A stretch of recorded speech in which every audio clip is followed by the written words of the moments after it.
Within this presentation, we will discuss Pathway 2 Partnership and Strategic Collaboration 2025. This will include eligibility to apply, the funding available, and the application process.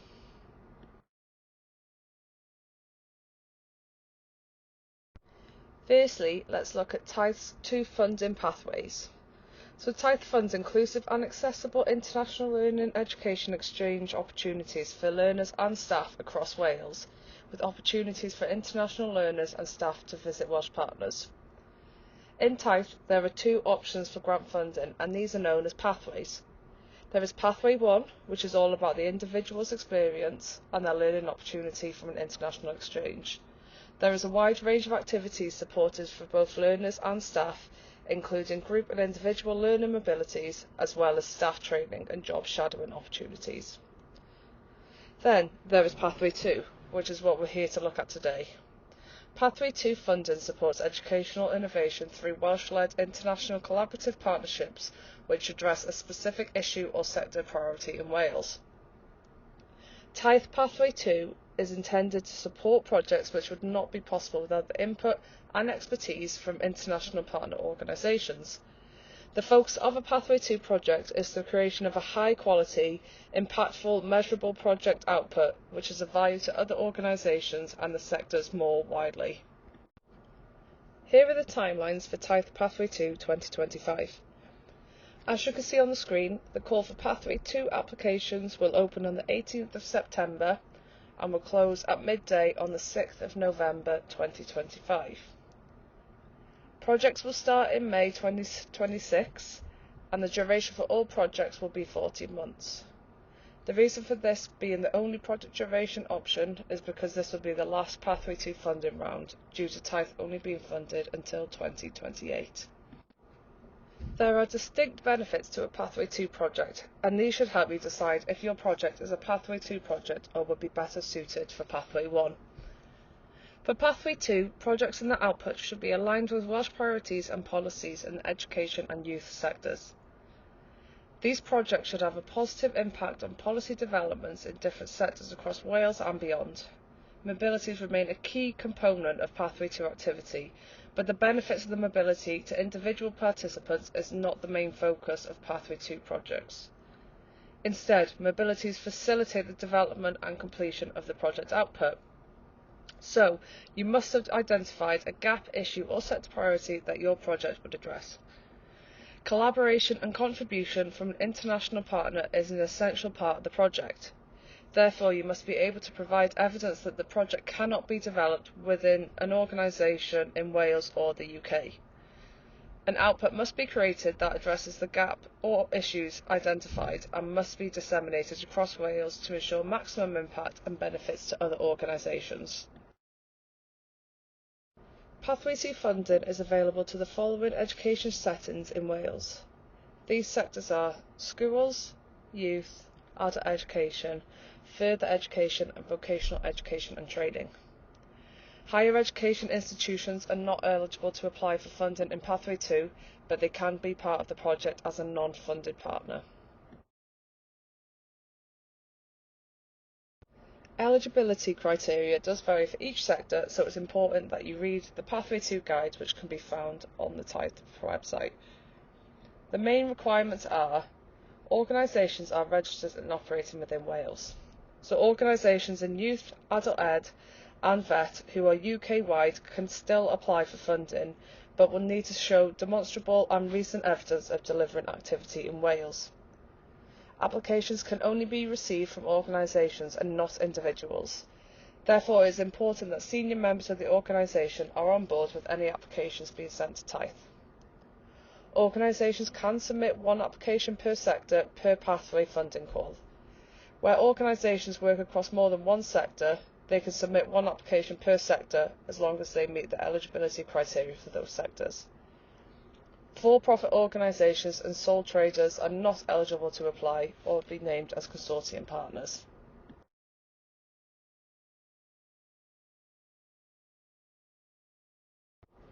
Applicants can apply for a maximum amount of £40,000. Each sector has its own funding allocation for the Pathway 2 funding call, which you can see on this slide. Tithe funding is very limited, so please only apply for the level of funding that is necessary for your project to go ahead. Pathway 2 projects need to align with one or more of the set themes. These themes include development and education, diversity and inclusion, and sustainability and climate change. You can select more than one topic in your application. Some examples of topics which fall within these categories are listed within each category in the table.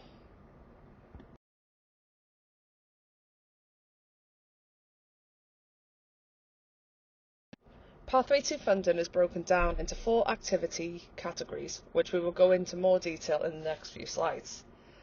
These include mobilities, staff costs, project management and implementation, and dissemination costs. Up to 30% of the total requested budget can be allocated to the international partner to contribute to the costs associated to their participation within the project.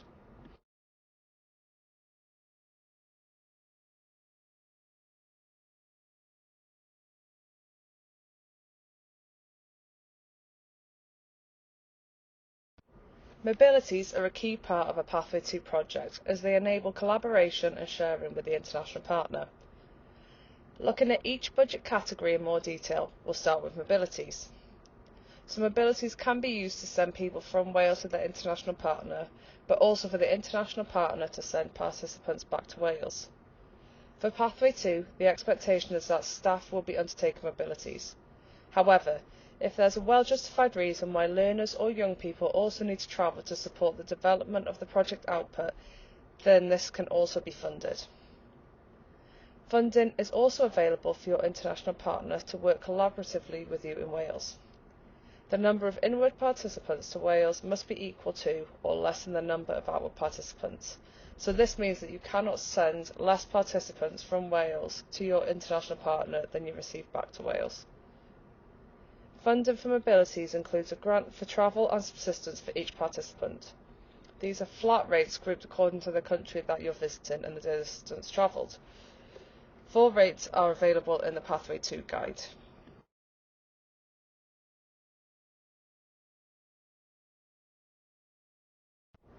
Staff costs can only be included within this activity category, and they are a contribution to the staffing costs directly relating to the development, creation and dissemination of the project output. These are calculated on a daily rate according to the staff category or level, which can be found within the Pathway 2 guide. Staff costs can be requested for staff from the applicant organisation, consortium partners and the international partners only. Any costs for external staff, for example consultants, should be included within the project management and implementation budget.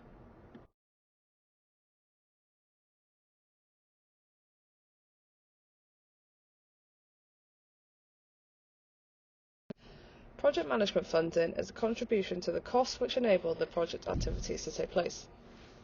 This can include funds to cover meeting room hire, refreshments, facilitation costs, simultaneous translation for meetings, and admin costs. This list is not exhaustive and should be seen as a guide, as many other costs can fall within this category. Staff costs cannot be covered within this budget category.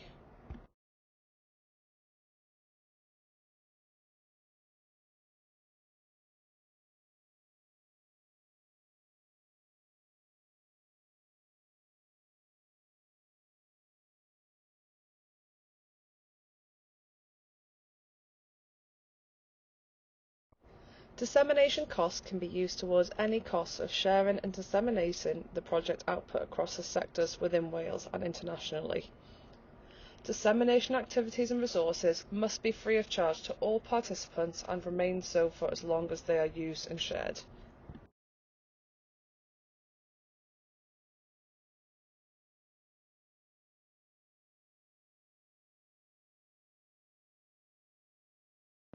Funding for international partner activities will be included in the grant award to successful applying organisations in Wales, and it will be their responsibility to administer these funds to and on behalf of the international partners.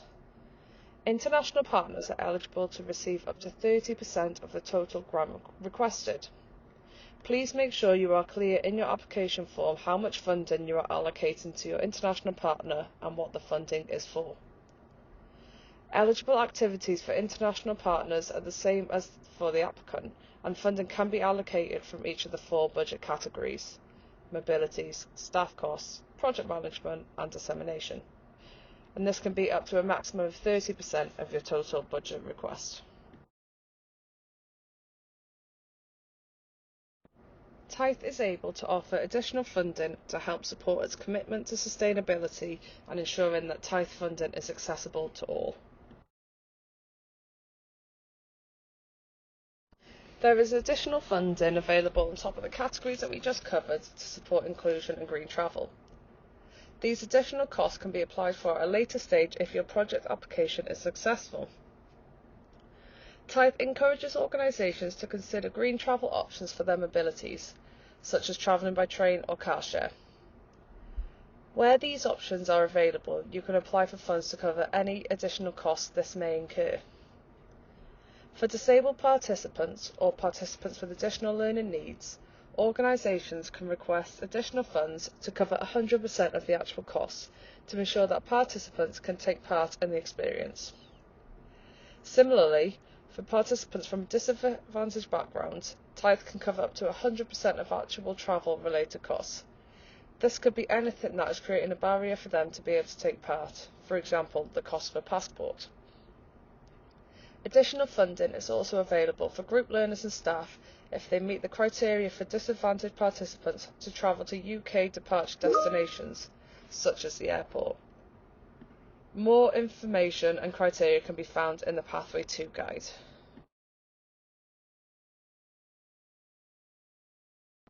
In the next few slides, I'll cover some important points to consider when you're starting to plan your project idea and your application.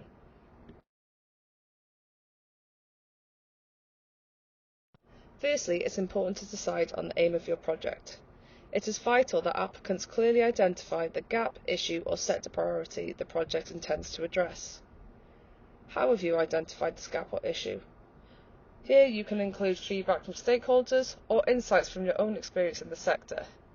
If relevant, refer to the Welsh Government strategies or policies that highlight this need, and also think about what could happen if this need is not addressed.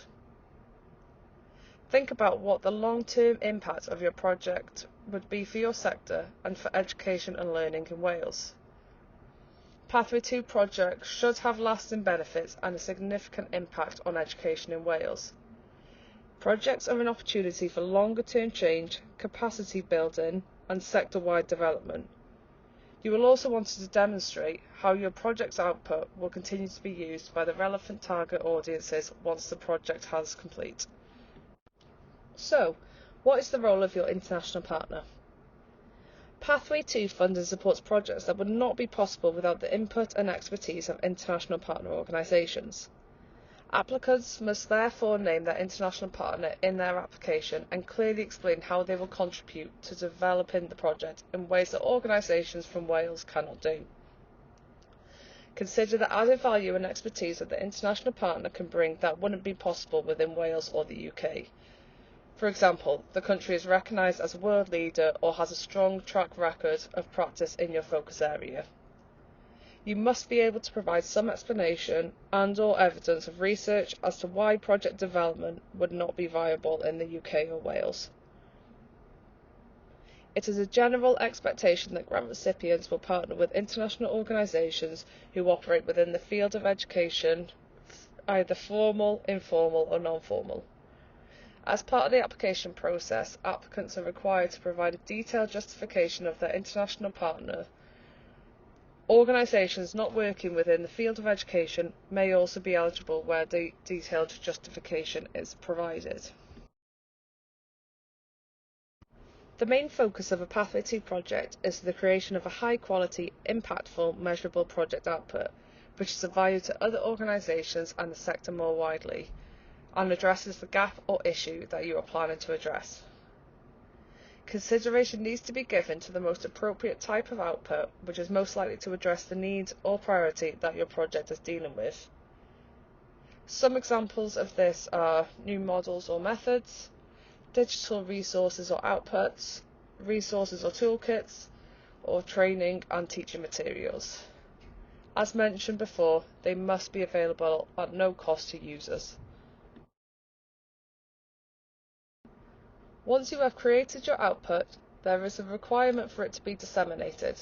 This can be done in many ways. As part of your project planning, it is worth considering which would be the most effective way to share your work with your sector and ensure that it's reaching as wide an audience and being as impactful as possible. Think about who you will share it with. Some examples of dissemination activities are listed on this slide. These can include an event, a conference workshop, sharing of resources through an online platform, or training sessions for individuals and organisations.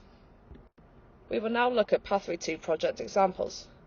As mentioned before, please ensure you look at our website to see what we funded, as we won't fund anyone to do the same project idea again. To give you an idea of what a Pathway 2 project can look like, here are some examples from different sectors. As a youth project, Disability Sport Wales will develop 2 resources which will support people to be able to identify the range of para-pathway sports available for them. This includes the creation of an app. In schools, Pencoes Primary Schools project will support the development and sustainability of community-focused schools in Wales. It is a collaborative project between 12 schools and the UCF Centre for Community Schools. This project supports the national mission of all schools in Wales becoming community schools and forms a key element of the wider strategy to ensure equity in education in Wales. The output, which will be a template for community-focused school self-evaluation, will be shared with all schools in Wales. And then finally, in adult education, through the TITHE Pathway 2 project, the National Learning and Work Institute, along with their consortium partners and a group of adult learners, have developed a new resource called Empowering Learner Ambassadors. It provides an insight into new ways of engaging community adult learners, especially those who would benefit the most from adult learning opportunities. By training adult learners to become learner ambassadors, the project empowers individuals who have personally experienced the value of adult learning.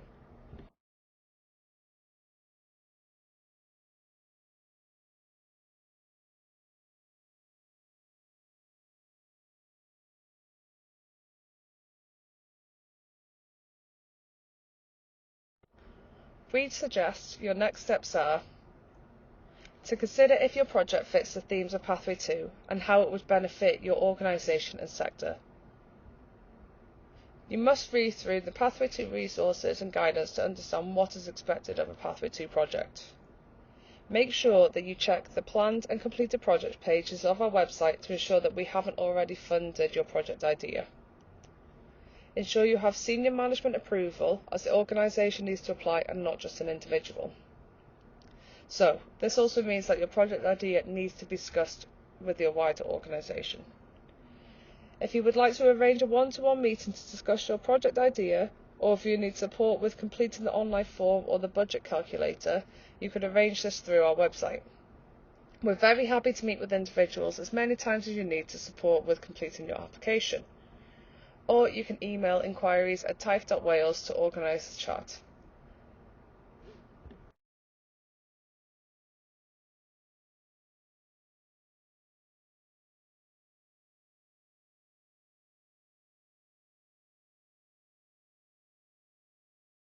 On our website you will find all of our support resources, which includes the TITHE Pathway 2 guide, the Pathway 2 application form, the Pathway 2 application questions and guidance, and a video guide for using the grant calculator. You should also have a look at our case studies and stories to get an idea of projects we have funded previously. And you should also have a look at our planned and completed project pages to see what projects we have already funded under Pathway 2. You cannot apply for a project that is the same or very similar to one that has already been funded. A final reminder that the deadline for applications is the 6th of November at midday. If you wish to contact any of the programme officers directly, then please find our contact details here. So we have Walter Brooks, who is the FE and VET Programme Manager, we've got Bethan Williams, who's the Adult Education Programme Officer, Rebecca Payne, who is the Programme Officer for Schools, and then Sean James, who covers Youth.